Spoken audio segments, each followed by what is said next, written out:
flighted, and Washington Sundar says thank you very much, and he has banged it straight back over Don Bess's head for 6. Down the wicket comes Akshar Patel, and he's cleared mid-on for a 1 bounce 4. Jack Leach in again. Down the wicket comes Akshar Patel this time, and is launched Leach straight over long on and over the rope for 6. Lead is 151, and this is getting desperate for England. He's 96 not out, but it's Ishant Sharma on strike now. Oh, that's LBW. Full and straight from Ben Stokes. He doesn't even turn round. That is as out as you can possibly get. It's absolutely plump. India lead by 160. Here is Stokes. Bowled him! He's bowled him! Siraj has gone. Ben Stokes has 2 wickets in the over to finish with, 4 for 89. And India's innings has finally come to an end at 365. What a delivery. That is magnificent bowling. What a wonderful bowler this fella is. Oh, would you believe it? I cannot believe I've just seen that. Jonny Bairstow has just played with the spin, flipped it straight into the hands of Rohit Sharma at leg slip. It's a first ball duck for Jonny Bairstow. This is absolute skill and class from Ravindra Ashwin. Sweep shot. Now it's hit Gill, and it's caught by Rishabh Pant. Well, this great game of ours, when it's against you, it's testing you, it's all against you, everything is going India's way. Here's Akshar Patel again. Sweep shot into the hands of leg slip, and Akshar Patel has another wicket. Goodness me, Stokes can't believe it. He's shaking his head. Well, they're 30 for 4 now. It's ridiculous. Here is Akshar Patel once again. Oh, down the wicket and a stumping. 29 for Ashwin. Oh, and that could be another one. There's a big appeal for leg before wicket. Up goes the finger. Joe Root's gone for 30. England are 65 for 6. 65 for 6. Come on, guys. It's horrendous, isn't it? Really. Tea time on the 3rd day, and England are 91 for 6 and facing defeat as surely as any team has ever faced defeat, you would think, in Test cricket. And we are back underway. Washington Sundar is into the attack once again. It's Bowley's second over, and it's flicked away out towards square leg. And there's an easy single. 92 for 6 as Ben Foakes moves on to 7. Dan Lawrence has 19. Well, it'll be interesting to see which one of Akshar Patel and R. Ashwin is not going to be bowling after tea. I would imagine that both of them were very keen to keep going, having taken 3 wickets apiece. But it is Washington Sundar, who earlier this morning finished on an unbeaten 96 in India's total of 365, as Washington Sundar in once again, turns quite sharply from the rough outside. Dan Lawrence is off stump, and it's collected by Shubman Gill at short leg. Just a procession of wickets. Couple on score on 10, then 20, 30, 65, 65, and count down the wicket comes Lawrence now, pushing it out towards mid-wicket. I'm not sure you heard, either of you gentlemen, the odds they're being offered on an England win and the draw. They're the same price, 100 to 1. But as Sandra Di Michele said, I'm not sure anybody would be tempted with another couple of noughts on there. And so leading edge from Dan Lawrence, deep into his crease, looking to work it on the leg side, pops it up off a leading edge into the air for a while, but a single. If I were allowed a few more knots on it, I'd have lobbed a quid at it, probably, yeah. Why not? Speculate to accumulate and all that. I'm not sure. Even a hardened betting man would, even with a few more noughts on it, might not take that up. No, I don't think so. Here's Washington Sundar in once again, turned behind square on the leg side, and they go through for another single. Ben Foakes moves on to 8. Dan Lawrence has 20. England are 94 for 6. There's the famous betting story that changed the way bookmakers viewed 2-horse races in cricket in particular. It's the Headingley Test match of 1981, Botham's Ashes. That one is flicked out towards mid-wicket, off the back foot again, just a little turn of the wrists and a nice easy single, when England, the bookmakers thought, well, yeah, there's no way England have got a chance here following on. 7 down, and the odds overnight 500 to 1, and it was Dennis Lillee and Rod Marsh who put what was it, £10? Ask the bus driver. Bus driver, £10 each. Was it £10 each? I think it was. Yeah. And ever since then, you don't get odds of more than 100 to 1 ever. There were bags and bags of cash chucked in the bats in the changing room, weren't there? Players obviously now not even allowed to bet on any sort of cricket. You're not allowed to ask someone to bet on your behalf, are you? No, you're not allowed to give any information, so you can't say, oh, well, this pitch looks like it's going to be this, or anything to do with betting you're not allowed to do as a player. Akshar Patel it is to continue. It's not R. Ashwin then, and that first delivery is pushed away by Dan Lawrence out towards mid-wicket. And the anti-corruption education program is just ongoing, isn't it? I mean, players are exposed to it all the time. There can never ever be an excuse or a lack of knowledge. Yeah, you have to watch a 40-minute video, don't you, before your debut? Akshar Patel and again blocked defensively out towards mid-wicket. It's not just international cricket though, is it? That's all cricket, I think. Yeah. You sign a professional contract, you have to have watched that, I think, before you're allowed out on the field. Yeah, 40 minutes of your life you're not going to get back, to be fair, but you've still got to have that education, and rightly so, to be fair. Is it his Akshar Patel once again? Forward comes Lawrence again, playing defensively. Is it intimidating? Is it interesting? As a cricketer, young cricketer, all you want to do is play cricket. You probably don't understand it more than anything else. So as Patel is in once again, and it's pushed out again defensively to mid-on. So in other words, it has an strong element of disappointment to it, as if you're a young, naive, ambitious cricketer. Yeah, a little bit. I think if you're naive, wet behind the ears, just coming into the game, probably the anti-corruption's the last thing on your mind. I can understand going into international cricket. I think it's important to understand that. Akshar in once again, and drops it short, and I'm chuckling because Dan Lawrence plays a typical, from what I've seen, Dan Lawrence shot, and pitching outside off stump, turning further away outside off stump, and yet he somehow sort of short arm bunts it through mid-on rather than chopping it through the covers, which most batsmen would tend to do.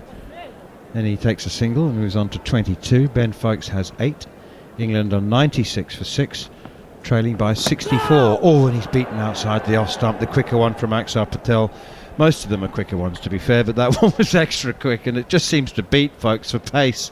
And it's taken behind by Rishabh Pant. Yeah, I think it also deceived him in length. He went back to a very full ball. Yes, it spun, but I think it was more the length that had deceived Ben Foakes there. I don't know if it was the fact that the ball travelled a little bit further than he expected. I don't think there was a huge amount of dip in the ball. But still incredibly dangerous, Akshar Patel. It's just relentless in the areas that he's been bowling. In a different, what feels like a different lifetime, we would have actually been in Ahmedabad for this test match. It's an extraordinary city. I first went there in 1996. It was beset with enormous slums on the banks of the Sabarmati River. Here's Ashwin. Oh, so it's only one over from Washington Sundar after the tea break, and the then governor of the Gujarat province, Narendra Modi, literally had the slums bulldozed and decided that it was going to be a prosperous city, and it changed it in the course of a decade. Here is Ashwin. That one is padded away out on the leg side. It's just extraordinary. He said we will be prosperous, and Ahmedabad in the course of a decade went from one of India's poorest cities to its most prosperous, and the banks of the Sabarmati River, it's padded away once again, pitching outside leg stump.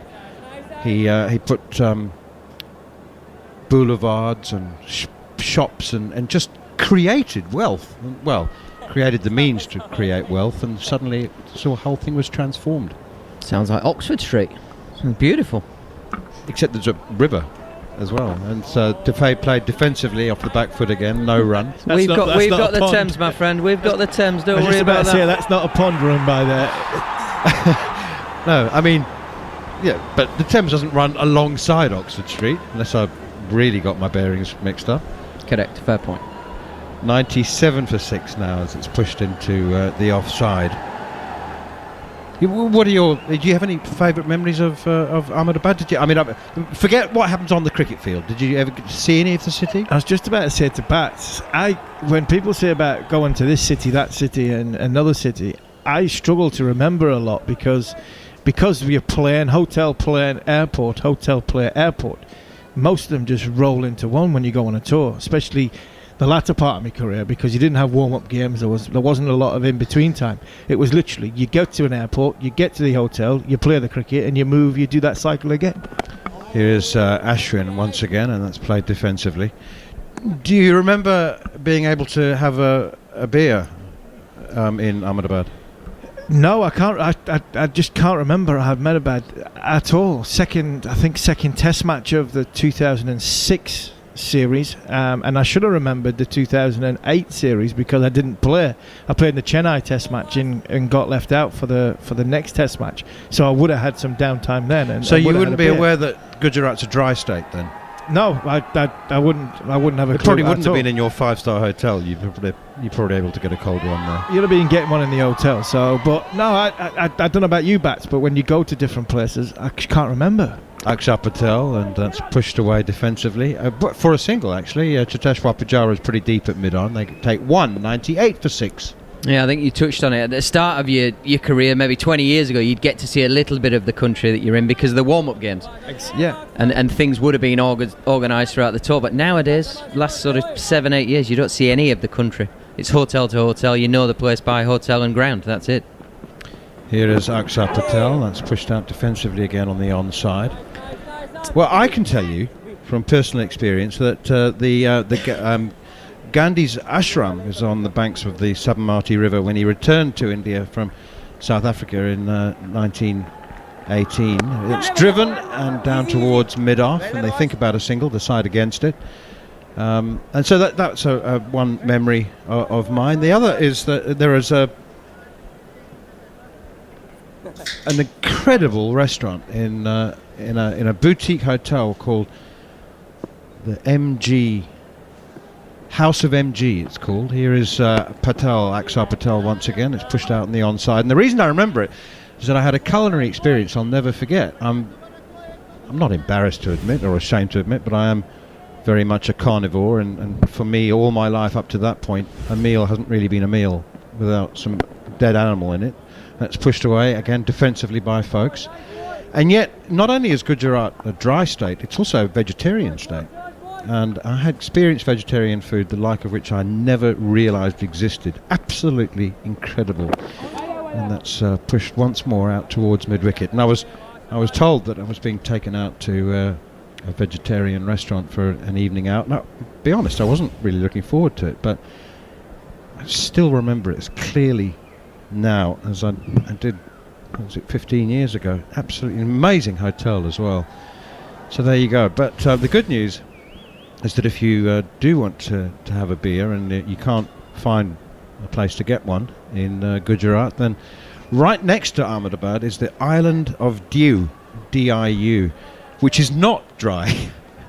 And it's actually a tidal. You can access it at low tide. You can actually walk there and then go to a bar because it thrives on the tourist industry. So you don't have to go too far. Here is Ashwin and pushed out again defensively to Shubman Gill at short leg. Can you imagine we going to Duncan Fletcher? Sorry, phone in Fletcher's room. Sorry, Fletch, we're stuck in the bar. we can't. We're not the swimming. tides The tides come in. We're not swimming across. Down the wicket comes Dan Lawrence using his feet nicely. That would have put another smile on his face.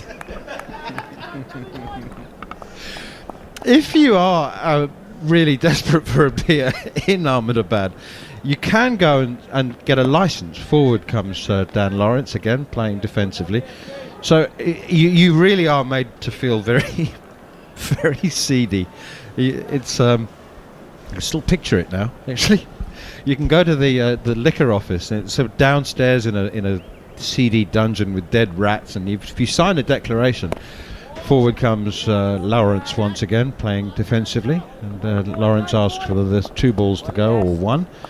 There's a few times, man, as I felt like, I've sat there, my name's Steve Armisen, I'm alcoholic. Yeah. Well, this is basically what this license does. Here comes Lawrence once more, and they're driving it down towards long off, and they go through for a single. I think it's Maya Agarwal, the substitute fielder, who's on. So yeah, you can. Basically, it says that you are a foreigner, and that you are a non-Indian citizen, and that you are not a resident of Gujarat, that you are visiting, and that you really need a beer. And if you sign that declaration, then you can take it to an equally seedy liquor store and buy something to drink at the end of a hard, long, hot day. Ashwin in once more, played defensively again, and there's no run. This is good rearguard defensive batting, I have to say, from Foakes and Lawrence. England 99 for 6. It may be in a losing cause, but it is nonetheless still impressive. Yeah, they've just nullified the threat of Ashwin and Axar at the moment. You don't want to jinx this by any stretch of the imagination, but there hasn't really been any massive excessive bounce or spin. There's not been too many escapes from the England batsmen. They've lined the ball up very nicely. They've taken what runs are on offer. They've knocked the ball around. They've rotated the strike, and you would say that this is the sort of start of what is building into a bit of a partnership for England. Aksar Patel, and width outside the off stump, and a cut shot from Dan Lawrence straight to backward point to the fielder there, and there's no run.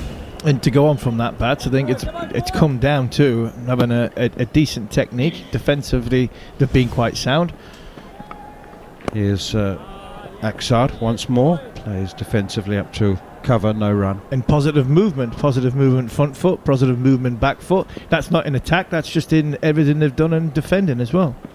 Aksar once more. Lawrence again defends. You're listening to commentary of the fourth and final test between India and England, right here on TalkSport 2. Every single ball of the tour live and exclusive here with the Times and the Sunday Times cricket team writing with an edge, as Aksar is in again, played defensively, no run.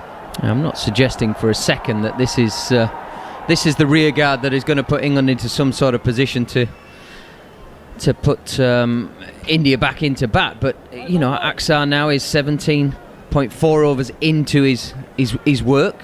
It's not going to get any easier from a freshness point of view for him to get more on the ball, get more venom into his action, get more out of the surface. You just feel like everything's just been quelled down, and we know history's told us that we don't want to be getting carried away here. But these two are showing how it can be done if you're prepared to trust your defence and apply yourself. 99 for 6, England. They were 65 for 6. And that one spins and turns, bit of width, and he backs away, tries to late cut it. Past backward point does Dan Lawrence, and he's beaten outside the off stump. Right on cue, the spitting cobra, very next ball, bounce turn. Which is missed by 6 inches. Yeah, you're probably never hitting that. It's gone so much. Unless you're playing the wrong line. Playing outside it. It is Aksar once again. It's pushed out towards mid-wicket, straight to the fielder, and there's no run. If and when people are allowed to travel and the world opens up again, and if anybody is heading towards Ahmedabad, the last of my recommendations from memory of the sights and sounds and tourist attractions of Ahmedabad is the Dadahari Vow well. And again, I was asked, it's a well. Dadahari Vow is not a vat of beer, Harmy, calm down. And I was told that I was being taken to see a well, and I was underwhelmed, to be honest with you, except that it was extraordinary. It's carved into the rock by hand.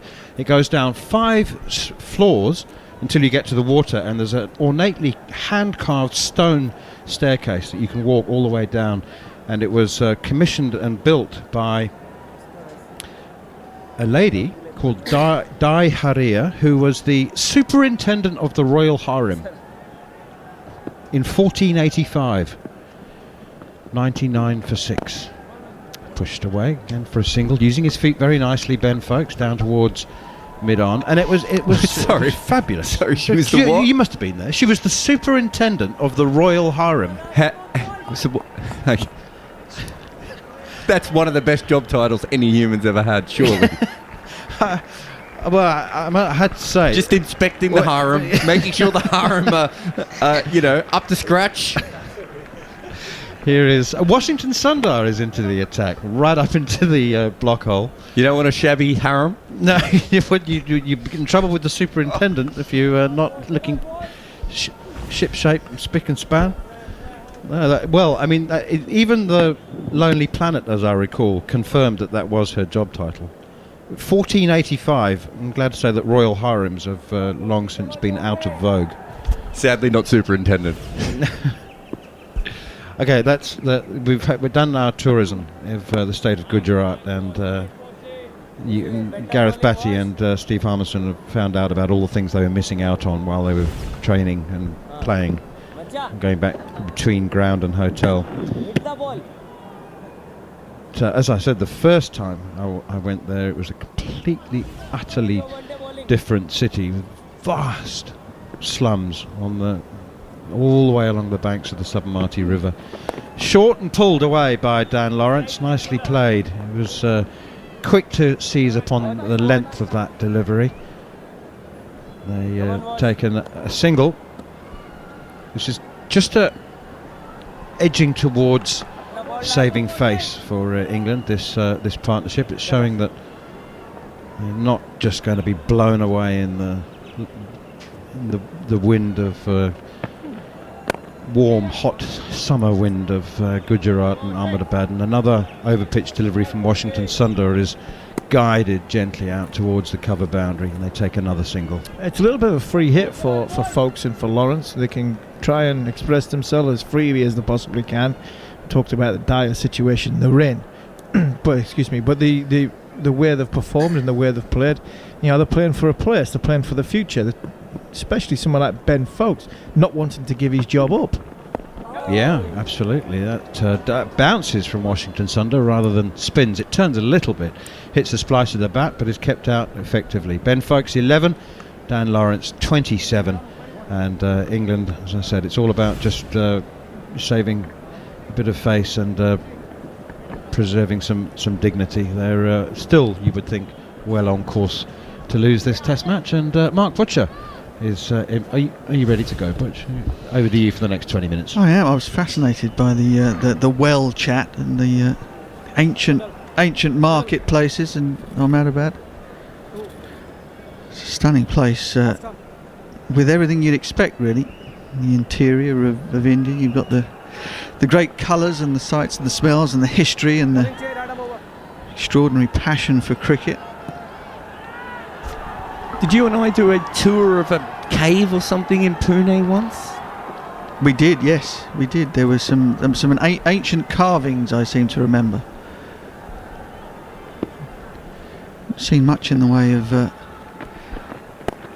modern carvings from the England batting lineup. Would perhaps be better suited to be seeing a little bit of ancient defensive work from them, really.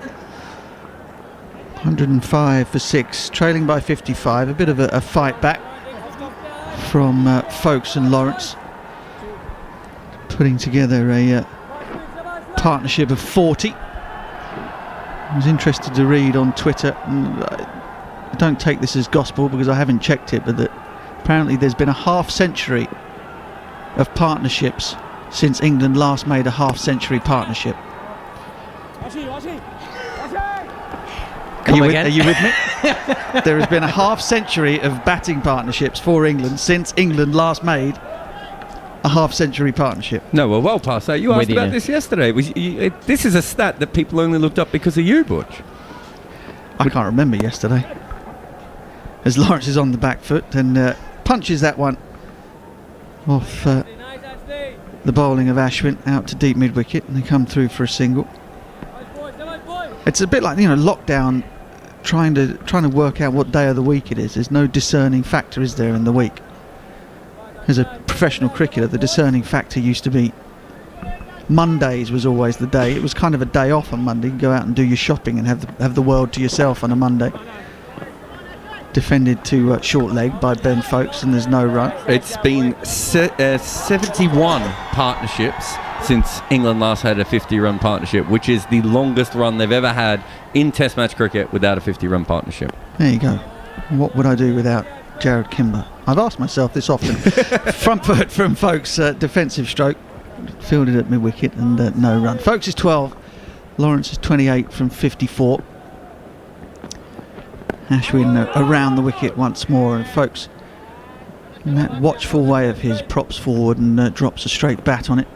And that is the end of the 41st over. 106 for 6. England trailing by 54. Desperate to try and force India to bat again. Perhaps ruin one or two of the Indian batsmen's averages still further.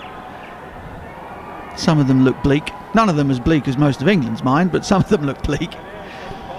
No, but we got to clutch at the positives, and this partnership is just creeping along nicely. It's going about its business so far, both trusting the defence and playing very nicely, and nullifying for the vast part of an hour now the Indian attack, and those 41 runs are showing what is possible. Yeah, I'm just seeing Ashwin change ends because the ball bounced a little bit because he bowled at this end just before the tea break. Just wonder, bats, is he coming around the wicket because the ball's going to bounce? Two batsmen that close their face. We haven't seen the carom ball that much. Do you think Ashwin will be setting the batsman up and the two England batsmen up for that carom ball to bring slip into play from a closed face? Yeah, I can't remember seeing a carom ball today from Ashwin. He's used his angles beautifully, and certainly earlier on with that new ball, the way he used his angles with the pace you get off the pitch of the new ball. I think now the around the wicket is just to stick it in the tram lines. One spins, one doesn't. Outside edge if it doesn't spin, and inside edge and bringing stumps and pads into play if it does. Axar Patel back into the attack, replaces Washington Sundar. Full ball, inevitably on the line of the stumps, and Lawrence is forward pushing to mid-off, and there is no run. Something Manners has been gone now for an over, but just something just stuck in my mind about his little tourism guide. Oh, what a ripper! The ball again, pitching on the stumps from that wide angle from Axar Patel. Pitches, Lawrence goes on the back foot. It turns, bounces, and just misses the top of off stump. An extra layer of paint on the stumps that might just have clipped them. Wonderful bowling. Lawrence on the drive, outside edge, goes past the second slip and runs away for at least a couple. Lawrence will come back for 2. He mentioned that the lady's name who built the well. He said her name was Di Haria. Di Haria. I thought that's what he said when he explained. And I was thinking, are we at Moe's bar in The Simpsons? And the old prank call, Bart Simpson calling the bar up and asking for. Well, you fill in the blanks. If you know The Simpsons, you know what I'm talking about, and if you don't, I apologise. Actually, I don't apologise. Look it up.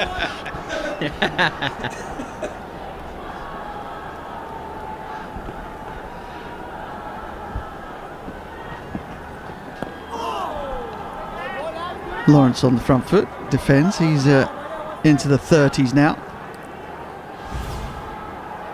Just a little bit more happened the last sort of 2 or 3 minutes. The change of ends. Virat Kohli swapping his bowlers around. Bit more bounce. What a delivery. Again, Lawrence is forward, and there's the variation from Axar. It's barely discernible from the hand, but ball before runs on with the arm and forces you to play. Lawrence thinking it might be coming in, just hovering back and offering the bat, and it rips past him. Quicker, flatter, and Lawrence is safe in defence on the front foot again.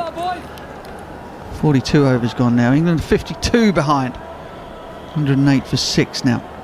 I just wonder, Bats, we talk about the way England bowled their spin. In the last sort of half an hour with a partnership building, Axar Patel looked a little bit flat, Ashwin looked a little bit flat, Sundar was milked that much. But in this last 2 overs, since both their lead spinners have swapped ends, there's been a lot more, there's a little bit more bounce in their step, but actually spring with the ball. Yeah, I just think they've had periods where they're happy to absorb the pressure. They see it as okay that there's a little bit of a partnership growing, and the batters are lining it up well. There's no sort of panic. Folks forward to Ashwin. These 2 England batsmen, sorry, Gaz, have employed or displayed a defensive technique which is shaming some of their betters up the order in this partnership, as Ashwin is in once again. Folks allows the ball to pitch on the stumps and then lets it hit his pads, knowing that it's going to spin down the leg side. Yeah, I think that was almost where I was going to go. See it as a sign of respect that the bowlers have just taken off a little bit. They're quite happy just to sit in, and then the odd one they'll fizz in there just to keep you on your toes and sit in. Ashwin again, sharp turn, good line outside off stump. Folks rides it nicely, turns it behind square on the leg side. They think about coming back for 2, but Mohammad Siraj is wise to the fact he of the Kohli replica beard, the sharp point underneath his chin. Reminds me of a sketch from Jasper Carrott back in the day. He's talking about Jimmy Hill saying that you could get pickles out of a jar with that chin. Well, that's the shape of the beard that Siraj has.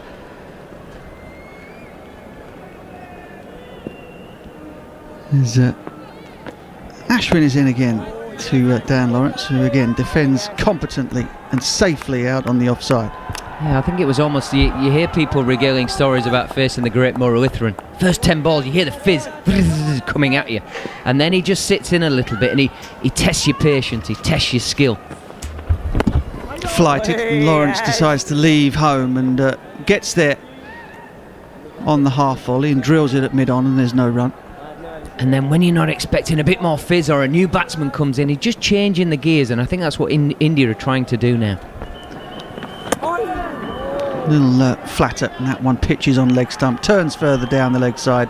Pant gathers it in around his ankles, and that's the end of another over, safely negotiated by Folkes and Lawrence. Darren Gough joins me in the box. England are 51 runs behind and making a bit of a fight of it. And I use that word not in a derogatory sense, as though the top order of England weren't fighting, because I don't think that England have any problem or any issue with having fight and heart. I think what they've lacked is skill, Darren Gough. I think that's been the main problem. And remarkably, knowing your game. These two, Lawrence, for someone so young, he knows how he wants to play. He knows where he wants to play. Since he's coming to the side, he's tried that. I think this test match, he's been pretty good. He gets a tick for the way he's performing in this test match for England. And Ben Folkes, I think we've been impressed with him whenever we've seen him.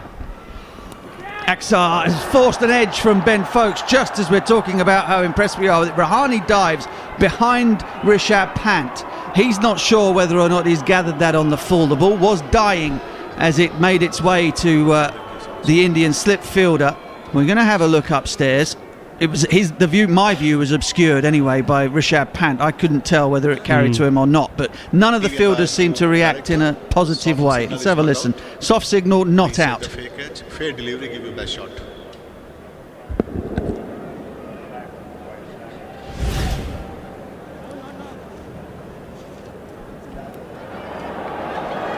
Keep going. Fingers are underneath the ball. One more time, please, and zoom it. Well. Yeah, one more angle, please. Well, I think he's going to give that out. Do you have anything else to show me otherwise? Because I think that ball has carried. Now, you can't see this on the radio, so I'm going to describe what's happened. Forgive me if I talk over the third umpire a little bit. Rahane has dived slightly forward to his left. The ball has gone, as far as I can tell, straight into his hands, but because the ball was dying on him, just proves to you how often the fielder is not entirely sure, because Rahane's eyes are up. There's the roar. That's all you need to hear. Rahane's not looking directly at the ball, so he didn't know, but the ball landed safely in his fingers. There's absolutely no doubt about it. And Ben Folkes has got to go. He's made 13 from 46. It's another terrific delivery from Akshar Patel. It's a brilliant catch from Ajinkya Rahane, and the moment was lost a little bit by the fact that the catcher himself wasn't sure that the ball had carried, but it certainly did. No controversy there, and India are 3 wickets away now from this series clinching victory. Yeah, it's 4-3 to Akshar Patel. Brilliant little bit of bowling. We're just saying how Ben Folkes has been impressed with him whether it be behind the stumps or whether it be his gutsy batting and his desire to score runs. But unfortunately for him, he got a decent delivery. He just played slightly away from his body a little bit. But what a catch from Rahane. Diving forward, wasn't quite sure, but it went straight into those hands of his. And England now 109 for 7. Brings Dom Bess to the crease. Obviously had a disappointing game, Dom Bess, after being left out for a couple of matches for England. Can he do something with the bat and take something home with him that gives him some positive news? Can he do that? Trail by 51 runs. Can they make India bad again? That's got to be surely just the target. Yep, try and get Shubman Gill back out there, see if they can dismiss him for another low score. Give us the pleasure of watching Rohit bat again, which has been a real highlight of this series, to be honest, and a series which has been marked by the lack of runs, particularly from England, but also from India. But Rohit has been a shining light throughout. And you're right, Darren Goff, Dom Bess has scrapped away. He is a fighter, he is a scrapper. He might not be the most naturally gifted of players with bat or ball, but he will scrap away. He marks his guard in a hopeless situation now for England. 109 for 7, 51 behind. Still England haven't made a 50 partnership. 72 partnerships now since the last 50 partnership. As Akshar is in, 3 men around the bat, and Bess tries to cut the first ball. It's a rare wide one from Akshar Patel. Makes contact with nothing but fresh air, and there is no run. Very warm welcome to TalkSport listeners. You are catching up with us just as we have witnessed the end of Ben Foakes' innings, caught diving to his left by Rahane off the bowling of Akshar Patel. He's now got Dom Bess in his sights. Bess is forward to that last delivery, defending on the offside. And it's been, if you're listening to us for the first time, it's been an abject batting performance from England, no more, no less. Bess has a huge swipe across the line.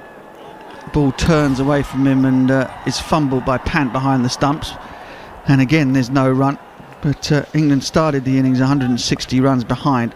Before that, Washington Sundar was left stranded on 96, 4 away from what would have been a maiden test match 100 for him, as India were bowled out for 365. Bess is off the mark with a square cut that will bring him a couple at least. But since then, England's innings started off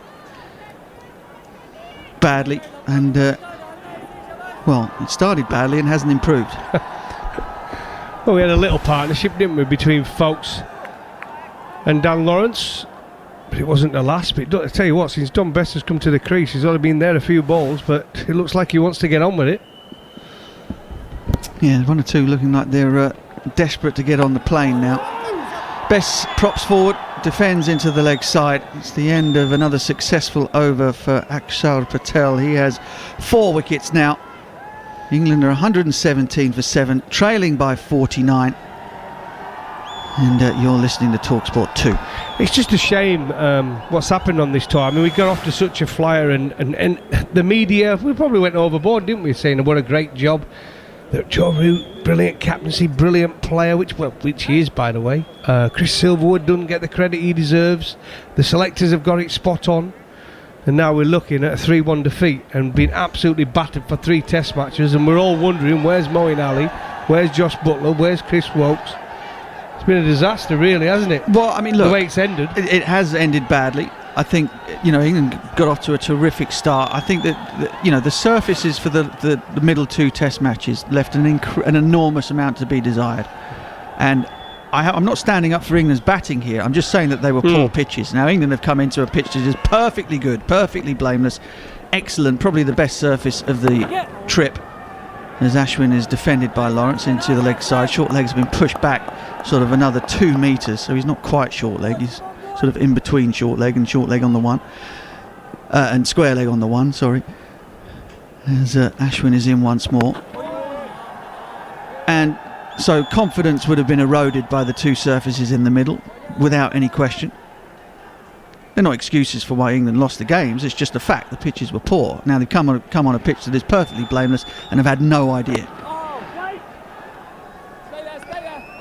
Front foot from Lawrence, pushes it to mid-off, and there's no right. However, would you have given England a chance of winning a series in India against this Indian outfit in any other circumstances, even without the rest and rotation? India were favourites to win, right? As Ashwin goes forward. Back foot defence from Lawrence. Oh, of course they were. And I actually said going into this one, if England come away with a 2-2 series result, it's absolutely an amazing result for England. Lawrence waits, backed in the air, Gooch style. No, the grip is very different and the footwork is very different, but he defends again and has looked as safe as anybody.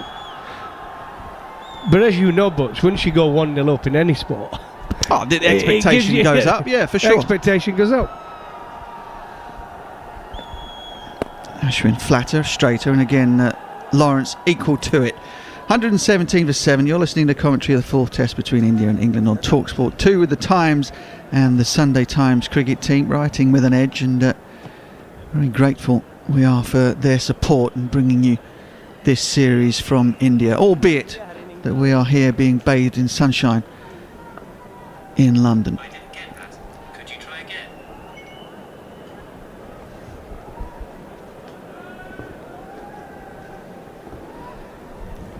May have just heard somebody's mobile phone. I think it might have been Siri having a word with me. Anyway. I hate Is that. that about the series result? I really hate that thing. What did it say? 3-1? Hey, phones that talk back to you, for goodness sake.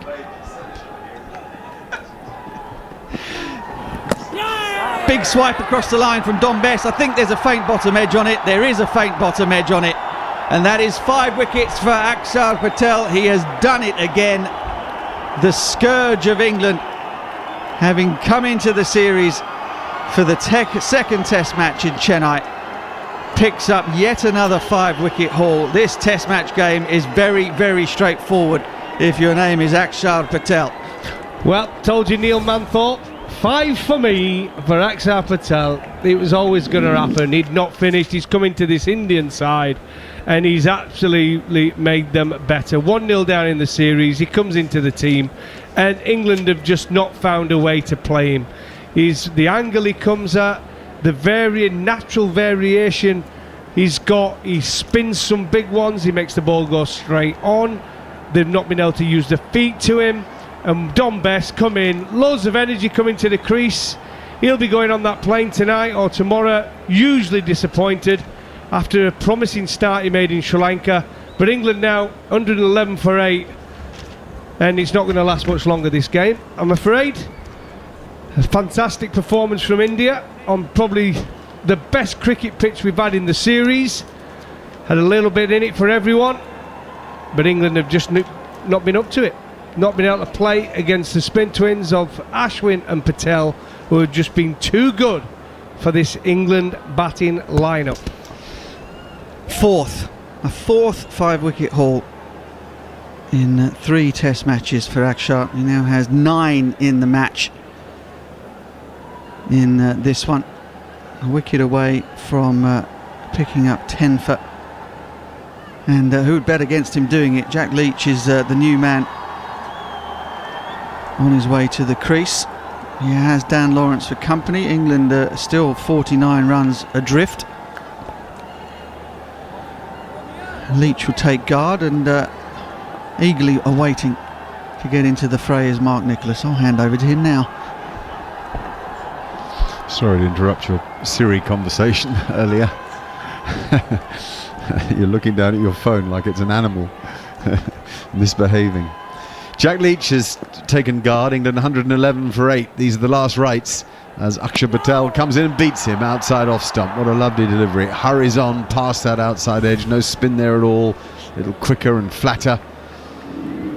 And well, the end of Dom Bess came pretty ugly fashion, really. A slog sweep attempt and under edge through to Rishabh Pant. And now one spins back into Leach and hits him sort of top of thigh, midriff area. Meanwhile, all the television shots show Akshar Patel holding the ball aloft. Another 5-wicket haul on the back of another outstanding India performance in the match. and that hits the pad and loops up to short leg, but thankfully not off inside edge. A lot of the talk, Mark, about Jadeja missing in this series was going to be a huge loss for India, but wow, they've found a gem, haven't they? Yep, they found a really smart cricketer, steady, consistent, calm, and able to spin the ball. That's a great thing as Leach goes forward and blocks it straight back to Akshar Patel. He's bowled that one a little wider, and again he beats Leach, this time on the back foot with one that passes his outside edge, and it's sweetly taken by Rishabh Pant. The ball makes a better and better sound as it nestles into those gloves.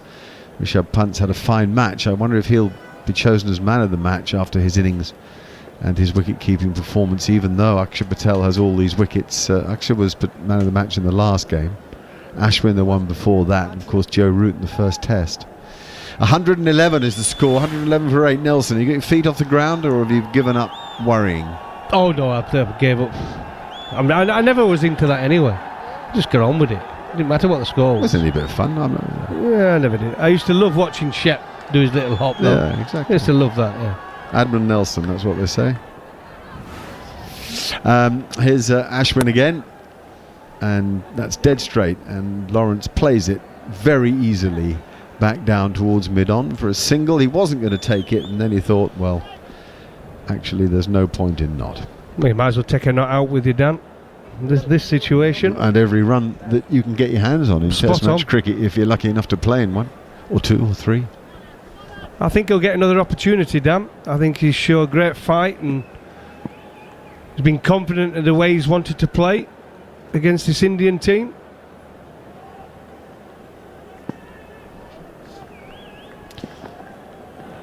And now Leach is beaten by Ashwin, who comes round the wicket at him and bowls him a natural off-spinner that just turns a little and beats the outside edge. Leach at least holds the bat down the line, and it comes down on the right plane in a more sideways on position, and he plays forward very comfortably there too. The ball hitting the middle of his Miller Jampan Hall bat. I haven't seen one of those around for a bit. Well, not unless Jack Leach is using it, of course. Another big off-spinner, this one, bouncy as well, taken at shoulder height by Rishabh Pant. Plenty of turn there from Ashwin. He's been slightly outshone, hasn't he, by Akshar Patel the last couple of Test matches. I have to say, he's bowled beautifully as well, but Patel's taken most of the wickets. Oh, and now he comes over the wicket and beats him with a perfectly pitched ball. It pitched on leg or Midland leg and past the outside edge. Not easy to switch from over to round and land it in exactly the right area every time, but Ashwin makes it look easy. That ball spun quite a lot.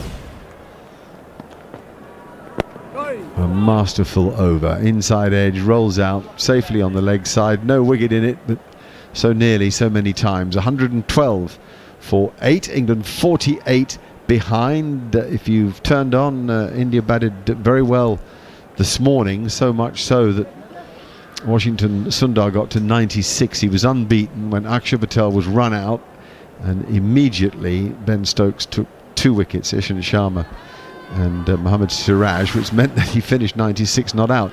That was a lead of 160, and you thought, well, if England could get 300 and make India bat again and have to get 140 or so to win, it might be a cracking contest. But England, I'm afraid, went the other way and just folded. 112 for 8. A desperate afternoon session between lunch and tea in which 6 wickets fell, and the batsmen looked pretty both hopeless and helpless. Lawrence, though, is unbeaten with 31, a natural fighter, pride of Essex these days. Was written up by Alistair Cook prior to the series as being a useful talent. I thought he'd do well in India. Firm drive by Lawrence as he goes forward and push drives a bit like Root might actually on that occasion. And it's well fielded at short extra cover, so there's no run for it. Now he shovels himself into position, lifts the bat high, waits, and shows us the full face of it as he hits it to mid-off, thinks about a run, and eventually decides against it, sending Leach back. Looks around, studies the field again, looking for gaps. The best players look for gaps, not fielders, but for gaps. And now he cuts a short ball really hard and really well, and I think, yes, he goes for 4 comfortably. So far in front of square that the sweeper out there had no chance. Yeah, he's got a game, hasn't he, Dan Lawrence, playing in spin. I mean, he's been playing on some turning pitches at Chelmsford, actually, over the last couple of years, which has probably helped him. He likes to stay deep in the crease and likes to play off the back foot. If he comes down the pitch, he wants to hit it through mid-wicket. But again there, he waits, sits back. Now he drives down the ground, over mid-off. Lovely stroke play. Calm thinking. And the first person really to take Akshar Patel on. Another good shot from 4 Dan more, Lawrence. Stays in the crease this time, Mark, and just plays, backs himself, gets to the pitch, front foot right down the pitch, hits through the line, good bad angles, and he runs away for 4. Good shot from Dan Lawrence, back-to-back boundaries from a guy who's took 27 wickets in this series. And now he plays a forward defensive to a much more flighted ball, as if it was teasing him to go down the ground again. But Lawrence was wise to the tease.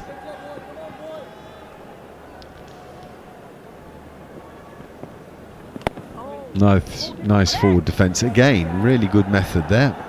He's improved as he's gone on. He gets a single for that as it runs off the face of his blade to square cover, and they scamper through. 39 the difference between the sides, and how nice for Lawrence if he could go on and pass 50 here. He now has 40 to go with 46 in the first innings, and he's definitely shown that he's made of the right stuff, which is so much of the battle when you're reaching for the stars, this level of the game.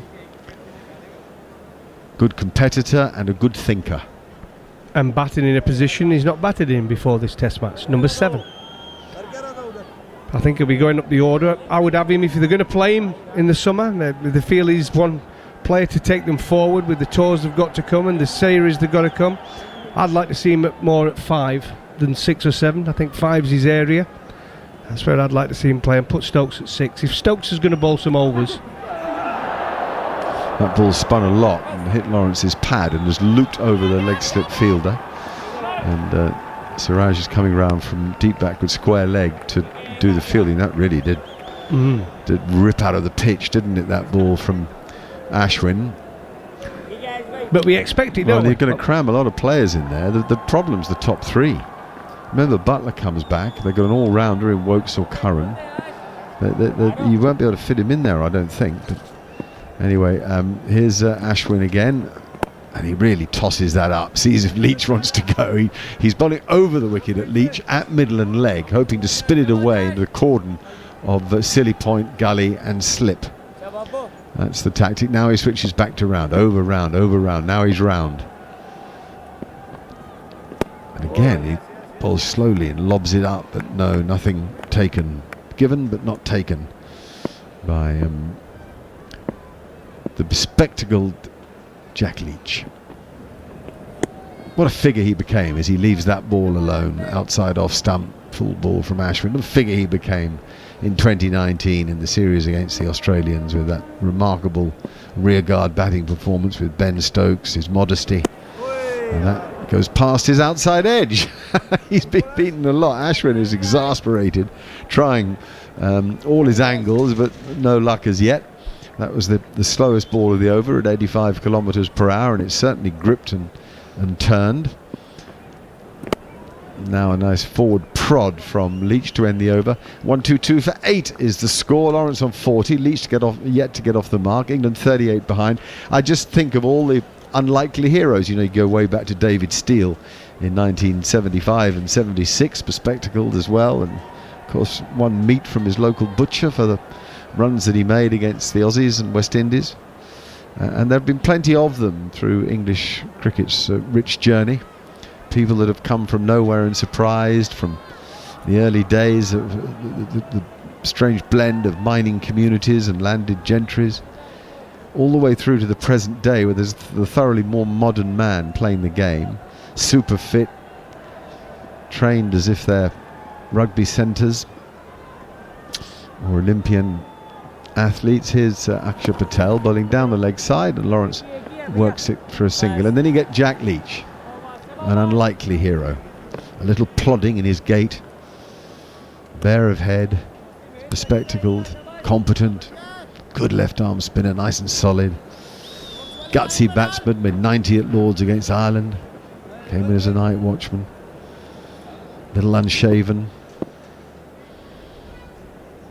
Breaks the mould of what is perceived as the norm, and that's good for the soul, good for all cricketers, because cricket is a game for all men and women of all backgrounds and sizes. It's a game that can offer so much, tells you so much about character, as Leach goes back, and he sure has character, and knocks it down onto the leg side. Encourages personality.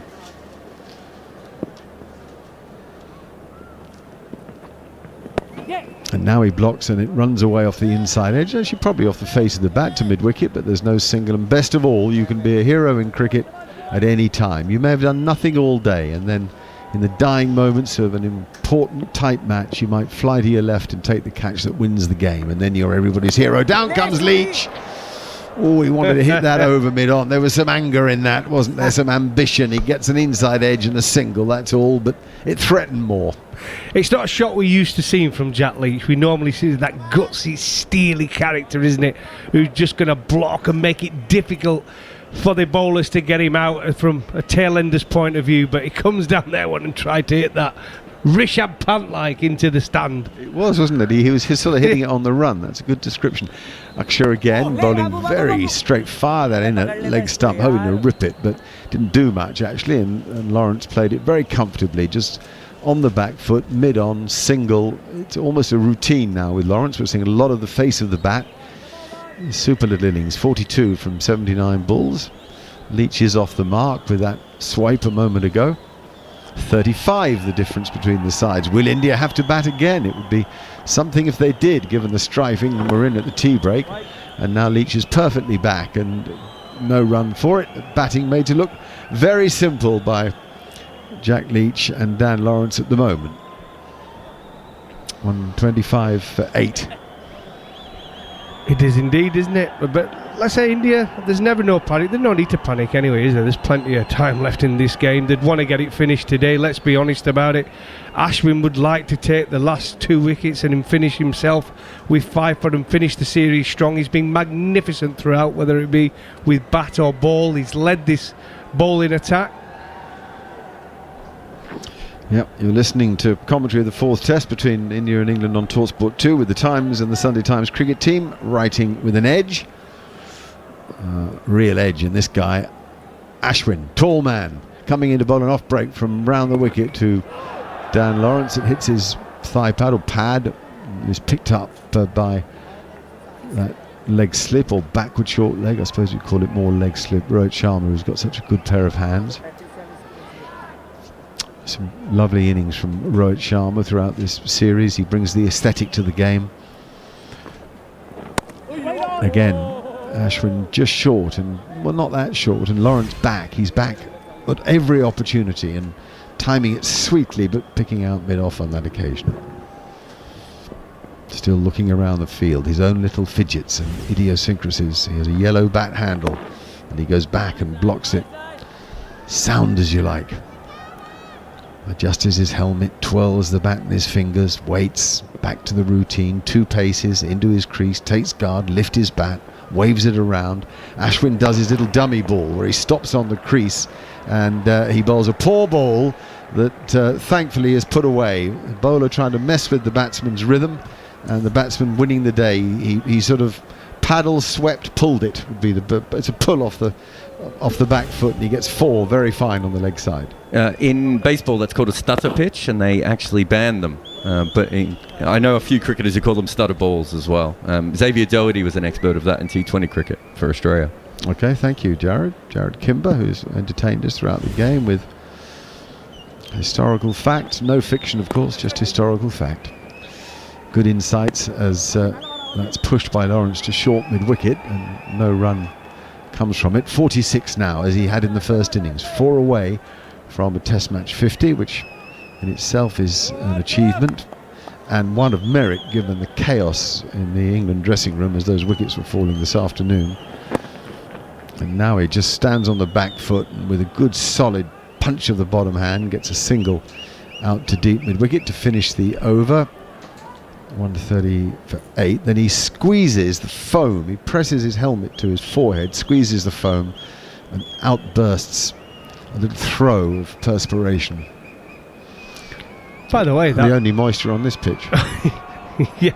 By the way, that single he got there off the last ball of the over was a fantastic shot, and that summed up the way he's played. Really, he's got deep, gone really deep in the crease, and just punched Ashwin so lovely off the middle of the bat to that deep mid-wicket area. Only got one for it, but a terrific shot and terrific technique there from Dan Lawrence.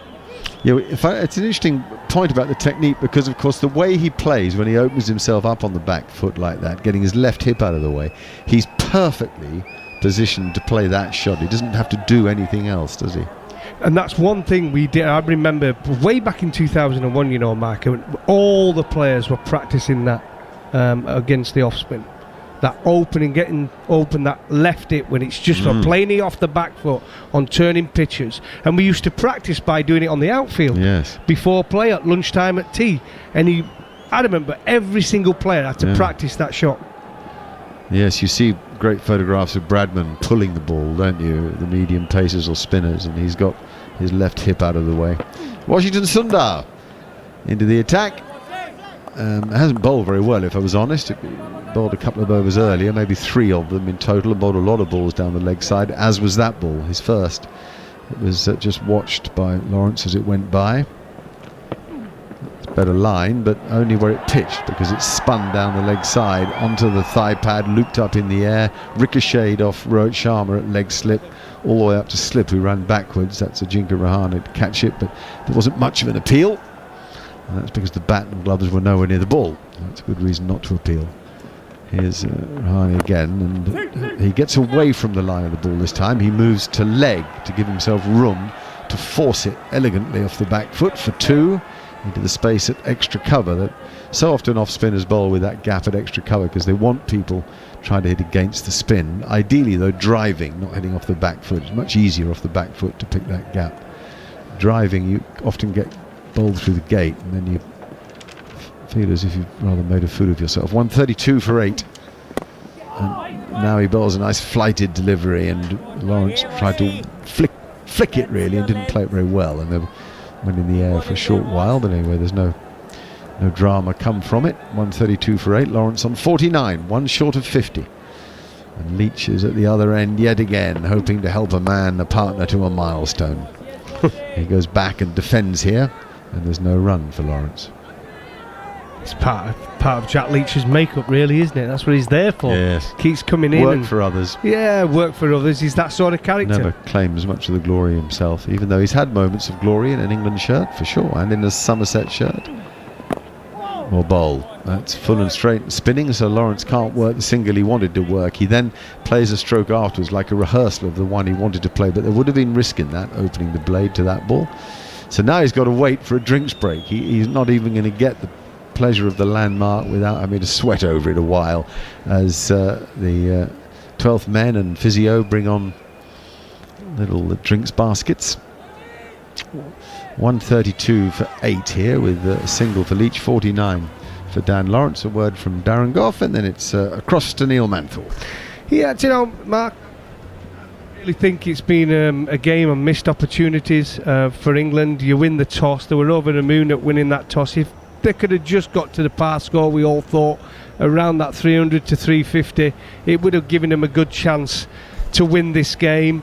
And then they go out and get India at 146 for 6. But India, through Pant and Sundar, went out and made 365.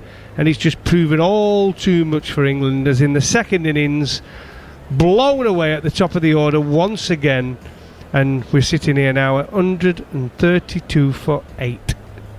Goffey, a little while ago we were talking about the prioritisation of selection in England's test team, and you and have expressed your dissatisfaction with the fact that they haven't played their best 11, didn't have their best 11 available in the squad. And then we were talking about what the policy might be. Do you remember when with the IPL is still going on, if England's IPL players are unavailable? Well, I was reminded, thanks to Rory Dollard of the Press Association, who sent me a message saying that Kumar Sangakkara has recently been appointed as the head coach of the Rajasthan Royals, which of course employs 3 of England's most important players: Ben Stokes, Jofra Archer and Jos Buttler.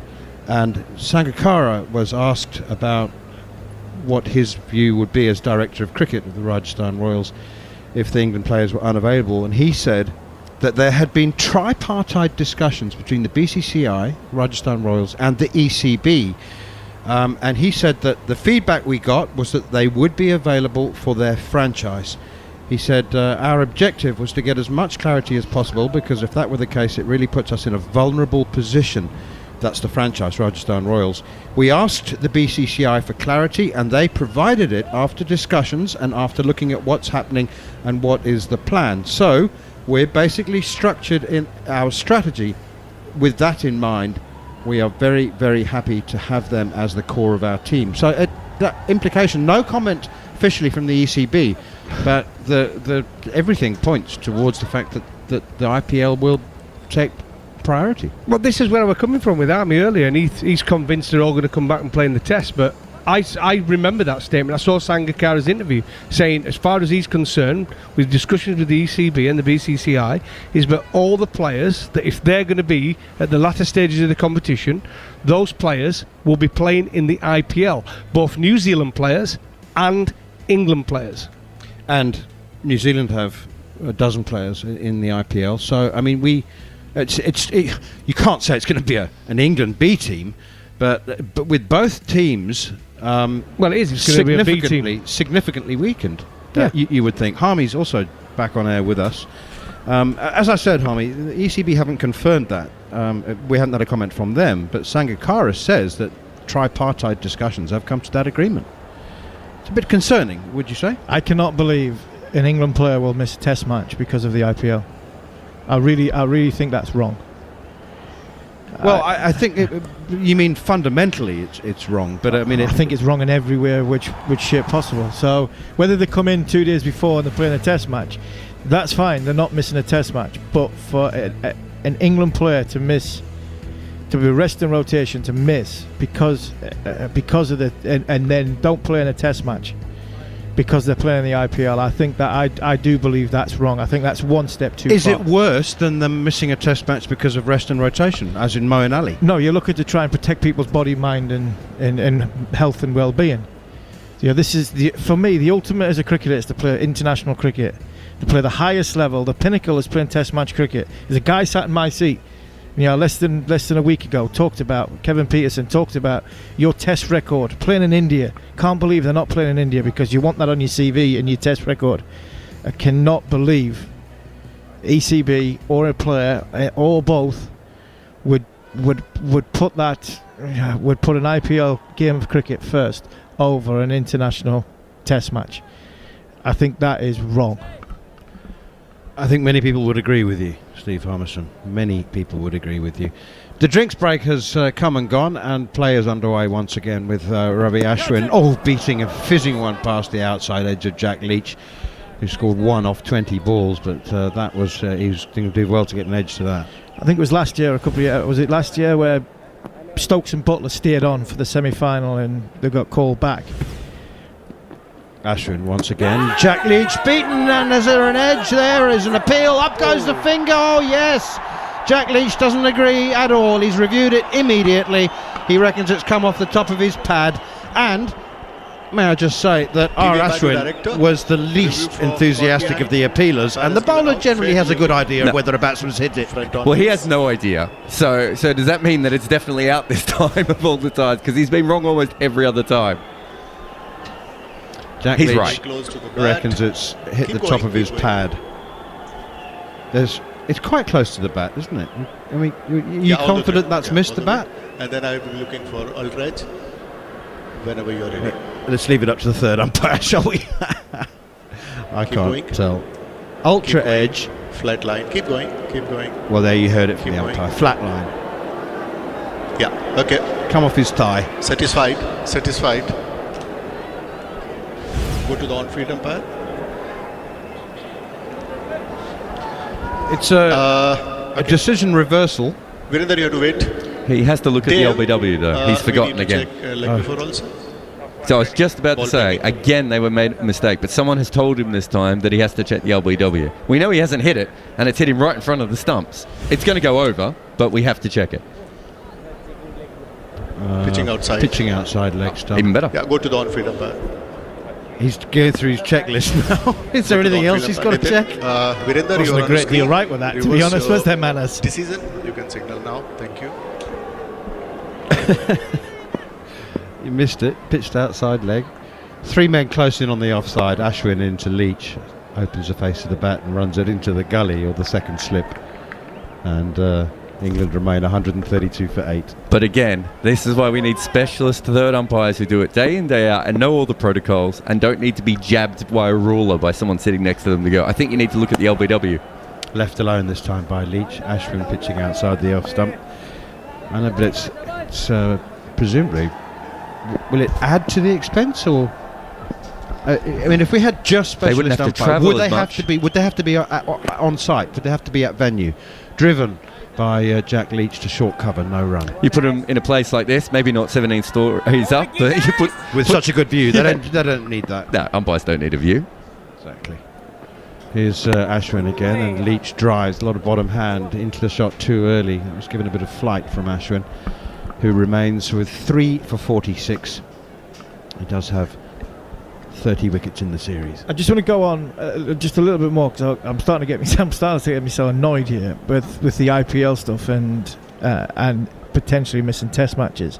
If we are letting our best players miss Test matches because of the IPL and what the ECB and broadcasters have chucked into the 100, other than turn around and the ECB going to say, oh, well, hold on, this is more important. So they're going to miss a Test match to play in the 100 competition. It's madness, absolute madness. You should not be missing Test match cricket to play in franchised IPL or Big Bash or anything like that. International cricket, Test match cricket is the pinnacle of our sport, and our best players should be playing it. If they want to retire from it, then fair enough, that's their choice. But the governing body should be standing here and to be strong. Akshar Patel in, cut off the top of middle stump there by Dan Lawrence, who's on 49.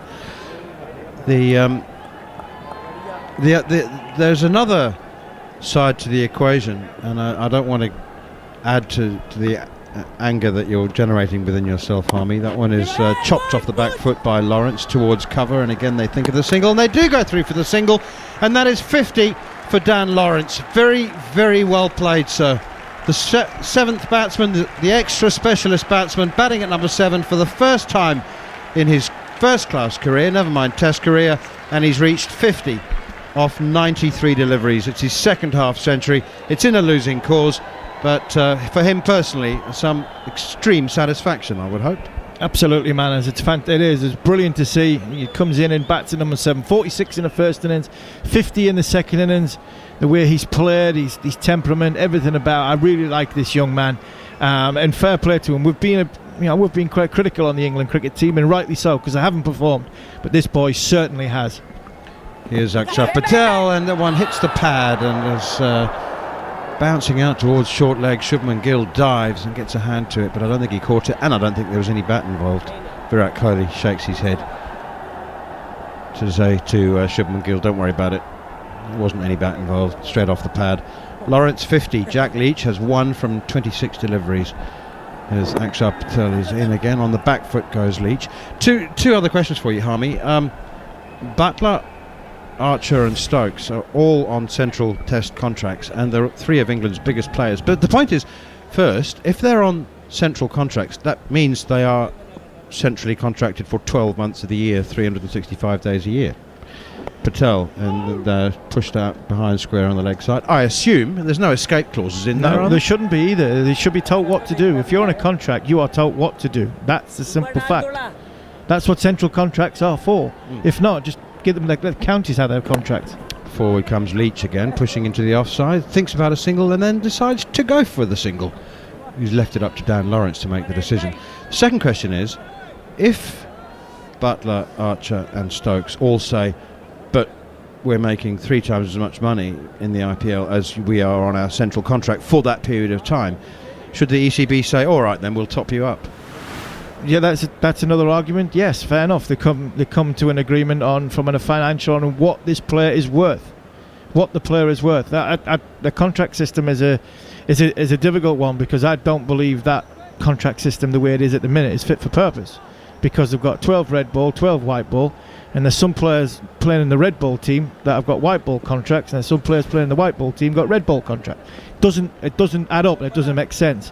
I think you give 24 contracts and ban them on basically on appearance and what the relevance are for the squads. Ashwin in again. That fizzes, bounces and rips past Jack Leach's outside edge. Nicely taken by Rishabh Pant. It would seem to me a peculiar contract if you sign it for 12 months, if it has a clause in it saying we're signing for 12 months unless something better comes up for a period of time during that. Here is Ashwin again, edged and taken, that slip by Ajinkya Rahane, straight forward, absolute classic off spin, outside edge, nick to slip. Ajinkya Rahane makes it look so simple, as he does with most catches. Well, the third umpire is going to have another look at this one. You know what, I think Ajinkya Rahane may not have known whether he'd caught the first one cleanly or not, because if you look at his fingers, they are so heavily taped. I would imagine that if the ball lands on him, he might not even be able to feel it that well. Not be able to feel it. I think he's caught this, the way, just reaction. Always go off players' reaction, and the fielders around them, so confident, catches it comfortably, throws it to the square leg umpire and says, thank you very much. I think he must be the best slip fielder off slow bowling in the world, Ajinkya Rahane. Yes. I mean, he's an absolute specialist. Yeah, he's not a very tall man. You think of the top catches for the slow bowlers. Thinking Mahela Jayawardene, very small guy, slight guy, low centre of gravity. That's little bit of good movement, leaning forward. Yeah, straight into the hands. Good catch. Okay, go to the Amazing how many he takes with the backs of his hands actually on the ground. I mean, as low as he can possibly get. I figured earlier that he might be the best slip catcher in the world to spinner, so I asked CricViz. Actually, over the last few years, Faf du Plessis is the best slip fielder when it comes to spinners. He's taken 96% of his catches, but there's actually quite a few players who've been better at slip to spinners than Rahane has. But he's certainly very, very reliable. I think he's up to about 89% of his catches at slip from spinners that he takes. I would imagine that Ajinkya Rahane's had more chances, more catches to take at slip than Faf du Plessis. Percentages is a very useful guide, but you'd rather be taking 90% of 100 catches than 95% of 10. Yeah, it's a bit like the slip fielding in English conditions, against the seamer. You've got Broad Anderson on. It's going to, as a slip fielder, you're thinking you're always in the game. Likely that's going to be the same in the southern hemisphere, especially in subcontinental conditions as well. So, no, he's a fantastic catcher. Small guy, and a lot of slip catches in India come quickly, but actually that one didn't. It had just looped. Everything happened in slow motion. Good ball by Ashwin, probably pitching in and around sort of leg stump from over the wicket. Just bounced a little bit. Jack Leach coming forward, catches the outside edge. No real pace on the ball, and it just looped up. Ajinkya Rahane had to dive forward, and he took a very, very good catch in. England are one away, I should say India are one away from what will be a 3-1 victory and a place in the Test Championship. Absolutely. Jimmy Anderson is on strike, 2 slips and a silly point. Forward he comes, struck on the pad. They're going to run through for a leg by, and they'll make it quite comfortably, and the deficit goes down to 25 runs now. Jared Kimber, who's taken more wickets, Ashwin and Axar Patel together, or England? Right now, they have taken 58 wickets each. So if they take one of the last 2 wickets, they will go ahead of England's total on their own with just the 2 humans.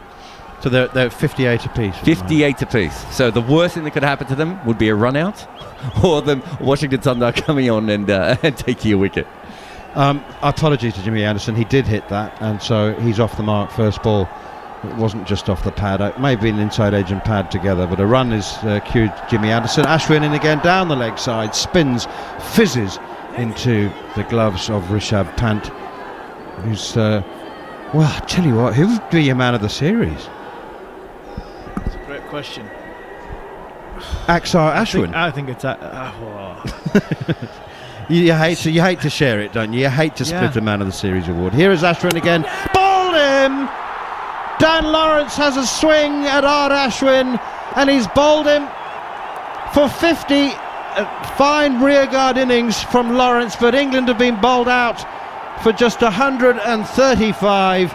India win by an innings and 25 runs to wrap up the series by 3 Test matches to 1, confirming their place in the World Test Championship. And they have thoroughly outplayed England today and throughout the last 3 Test matches, after subsiding to a heavy defeat against the odds in the first Test in